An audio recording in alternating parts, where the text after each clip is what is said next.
Good morning, children. A very charming morning to all my dear children.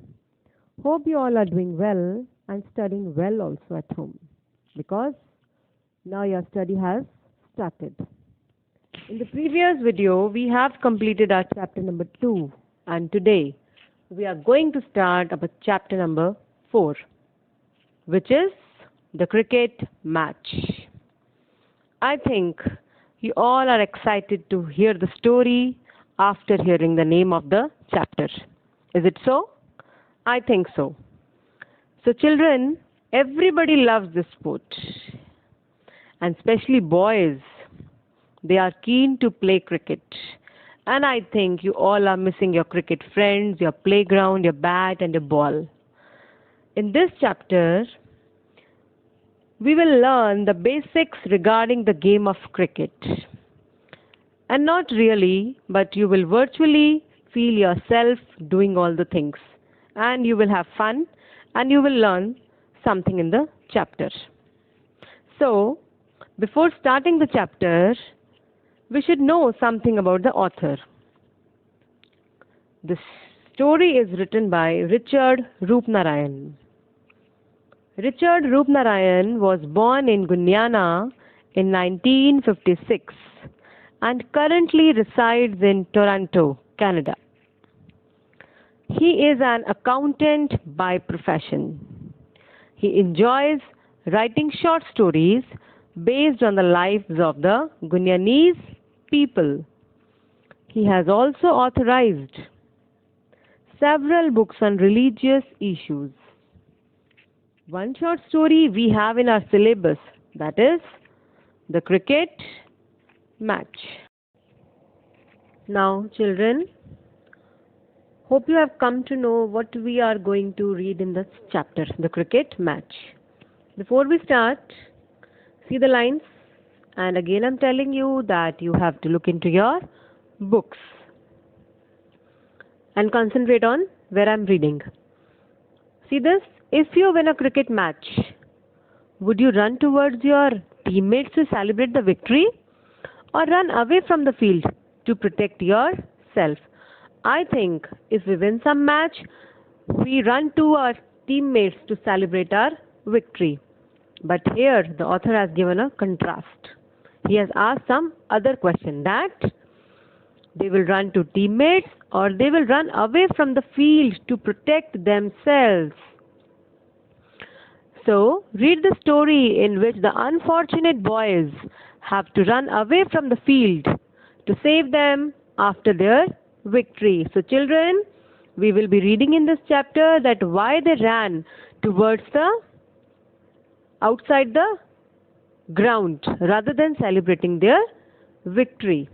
So, but before reading the paragraph, we should look some word meanings which are important to understand the chapter. So, my children, word meanings are also given in the book. Have a look. The first word is assigned. The meaning is instructed.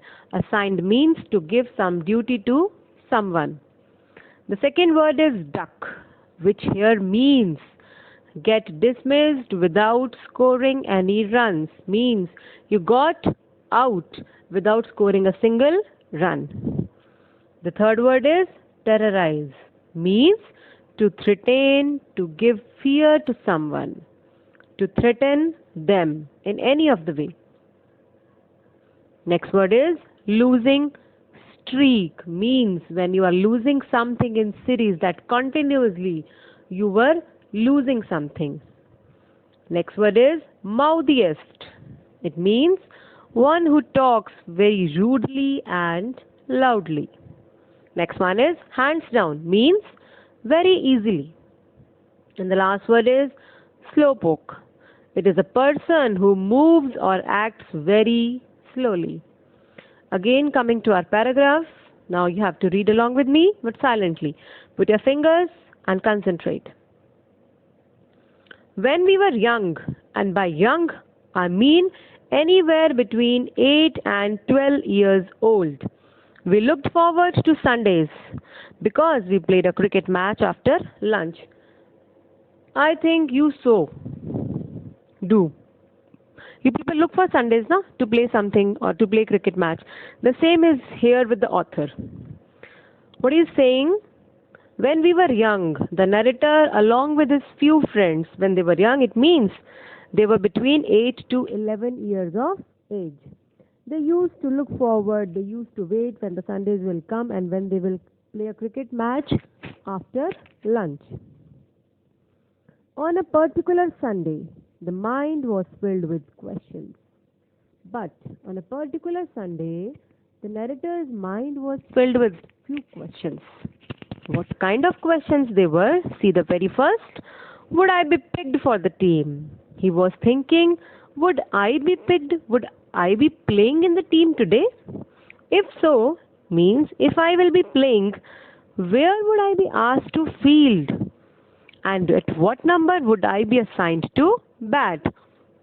So, if I will be playing, so the captain of the team will allow me to stand where or at what number he will instruct me to come to the ground to bat.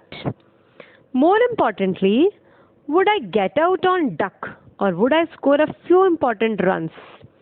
So I've told you already the meaning of duck. He is thinking he might got out without making any run. I have got out on ducks before because this happened with him earlier also, that he didn't score a single run. So he was thinking the same, that the same can happen with him again also. And I can tell you that it is a shameful experience. Obviously, it is with us also. If we fail continuously somewhere, we feel shameful in front of our friends. So children, are you getting? Now see the next paragraph. But there was another question on my mind. Now this one is the heaviest question in his mind. What? As we have read in the starting lines, that they used to run out of the ground instead of celebrating the victory. So same question is here. He asked himself, what if we won? If we won, then what will happen? If we won, our competitors would terrorize us. So there is a threat in his mind that if we won by chance, our competitors will threaten us. They will disturb us in one or the other way. One of the reasons of this is, recently we had been on a losing streak and the question that haunted me was, were we losing because we were afraid to win? Now see children, what he is thinking, why he was terrorized to win, because actually their team was on a losing streak. That is, they were continuously losing the matches, whatever they have played till now. And the question that haunted him, again haunted means the question which was disturbing him was, were we losing because we were afraid to win? So he is asking himself, we were losing, that are we losing because we were afraid to win? That is the reason that we are losing. For whatever it was worth, whatever will be the result, we were going back. Now, today is Sunday, so they might be going back to face their fate, their fortune, their luck after lunch. And for now, I hoped I would be picked up for the team. He was hoping positive that today I'll be picked up for the team.